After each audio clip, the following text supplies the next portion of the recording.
Top 5 moments that prove God listens, even from the streets. Before we continue, like, subscribe, and comment, God hears me too, if you believe no one is too far for God's love. Lights blink and horns blare through the restless heart of Manila. On weathered sidewalks, life is a daily battle. Yet amid the city's noise, hope stirs quietly. Joel, a young boy with no slippers and no permanent home, stood among the crowds with nothing but a threadbare sack and a silent plea.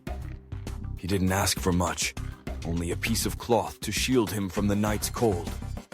In his whispered words, "Lord, kahit sako lang po nakumot, okay na sa akin." He entrusted everything to faith. Psalm 34:18 reminds us, "The Lord is close to the brokenhearted and saves those who are crushed in spirit." That night, Joel's prayer echoed beyond the traffic and dust, reaching heaven's ears. Unbeknownst to him, an answer was on its way. A woman, just passing by, felt the nudge to stop.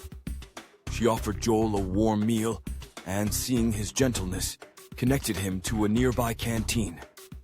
The next morning, Joel washed dishes in clean slippers, a small miracle. But to him, it was everything, as he said with humility, "Hindi ako binigo ni Lord. Hindi ako iniwan." God did not disappoint. God did not abandon. Jeremiah 33:3 encourages us, "Call to me, and I will answer you, and tell you great and unsearchable things you do not know." Joel's story isn't just about hardship. It's about the mysterious, quiet ways God responds. Sometimes, answers come wrapped in the faces of strangers, or in a simple act of kindness. Maybe you feel unseen. Maybe your prayers seem lost in the noise. Yet Joel's journey is proof. Heaven listens. Every whispered hope, every silent longing is heard.